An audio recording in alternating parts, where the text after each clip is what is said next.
Welcome back to Raceweek Illustrated Garage Talk. While the main focus may have been on the super late model Saturday night at Gresham Motorsports Park, the local division features also provided a lot of action for fans in the stands.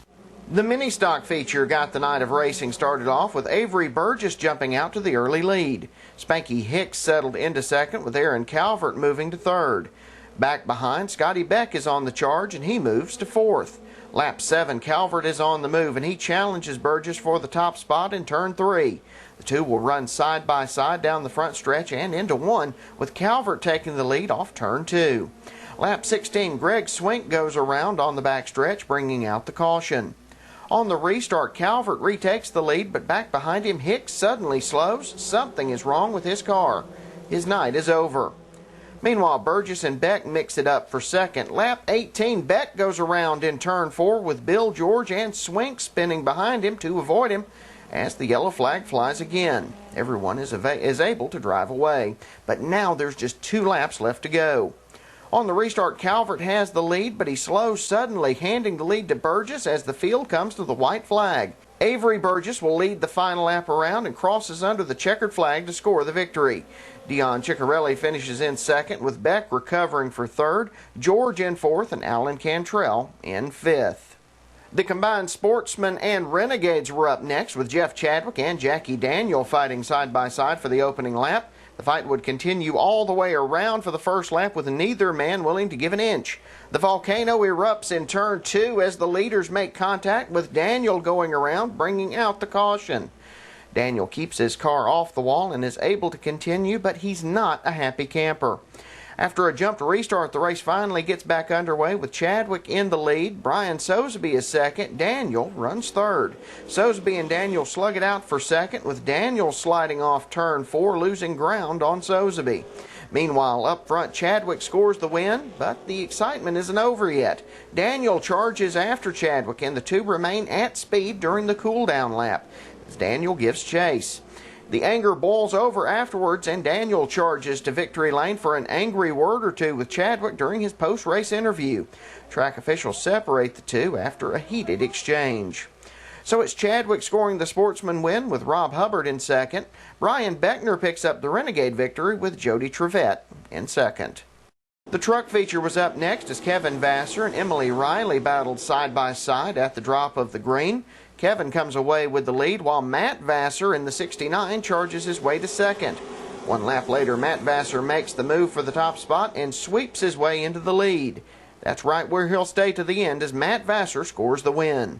Kevin Vassar was flagged in second, but failed post-race tech, moving Emily Riley to second, with Ronnie Wehunt in third, Kristen Wallace in fourth, and Jamie Weimer in fifth. The Outlaw Late Models closed out the local division features on the night, with Brian Hardman jumping out to the early lead, while Russell Shore followed in second. Veterans Hoyt Stevens and David Murphy mixed it up for third, with Stevens coming away with the position. Lap 12, and we have a 3-way fight for second between Shore, Stevens, and Bates. Lap 14, Stevens moves Shore up the track in turn 2, allowing him to slide past, along with Bates and Murphy. Lap 23, Stevens makes the move on Hardman for the lead with Bates in tow. Murphy goes to work on Hardman, looking for third. Up front, it looks like Stevens' night, but it all goes up in smoke on lap 29 when the engine in the number 85 detonates, bringing out the caution. On the restart, Hardman and Bates slug it out for the lead. Lap 31, Bates makes the move to the lead off turn 4, and he never looks back as Jason Bates scores the Outlaw Late Model win. Hardman holds on for second, with Murphy in third, Shore in fourth, and Joe Wilder in fifth. Let's hear from the winners. All right, Avery. Been trying. Welcome to Victory Lane at Gresham Motorsports Park, a win on World Crown weekend. Tell me about it. Man, I've always wanted to win the World Crown. I haven't been able to run the last 2 years, but come down here and winning the championship and the race in all one weekend, man, it feels amazing. What were you thinking when Calvert's car kind of gave up there on the backstretch? Well, I got it once I got the better restart.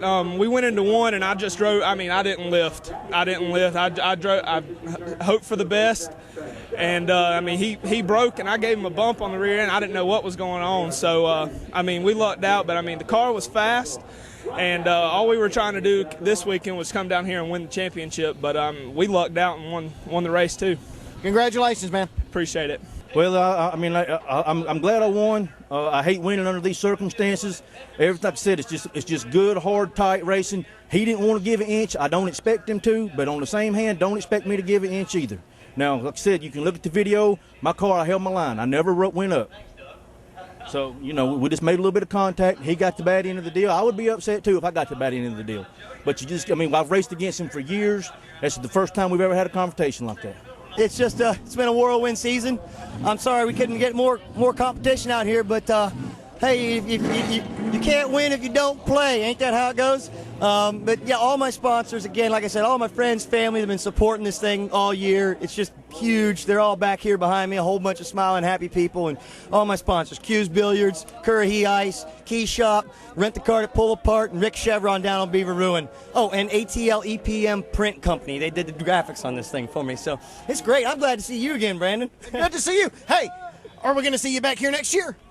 You will certainly see me back here in a Renegade car for sure. But seriously, if anybody's got a truck ride, wants to help out, maybe got some cash they want to throw my way, we need to get up there and run with the truck boys. So check me out on my website, brianbecknerracing.com. You can get my email there. You can contact me. I'd love to see you out here at the racetrack and on the side of my winning race car. 3 in a row and a World Crown win. Talk about it. It's a good performance by my team, my sponsors, Your Personal Mechanic, Auto Service Plus, Wix Filters. We work really hard, every race to find little things. We found little things that made our truck handle a little bit better, and I found something, me and Demira on our scale pad like everybody uses, and that gave me a really good forward bite up out of the corner, and just made it look easy tonight. The truck handled flawlessly. I mean, it's all them guys, all my guys, my sponsors, my dad for everything he does for me. I just get the lucky job driving it. They give me a good truck. I just hit the gas. It's all pretty simple. Yeah, we had to start in the back because I dropped a 5 in the tech shed on the pole. We sat on the pole, and actually the clutch come out of the car, and I couldn't start off on that last restart. We had a bad restart, so it was either hit the wall or try to make the pass. So I tried to make the pass and hit the wall, and luckily the car stuck. I couldn't stay on the bottom, so. And luckily, the 85 car blew up, or rear end come out of his car. So we got lucky tonight. We've got to take another quick break. When we come back, we'll head back trackside to Gresham Motorsports Park to talk about the 30th Annual World Crown 300 with Matt Weaver. You're watching Raceweek Illustrated Garage Talk. We'll be right back. From the dirt roads of yesterday to the super speedways of today, you can see the history of auto racing at the Georgia Racing Hall of Fame in Dawsonville. See the beginnings of modern stock car racing, from the moonshiners to today's young guns. See the cars the legends drove, take a walk through the Hall of Fame, and visit the Elliott Family Room where Dawsonville legend Bill Elliott's trophies are on display. All that's waiting for you at the Georgia Racing Hall of Fame, 7 days a week at 415 Highway 53 East in Dawsonville.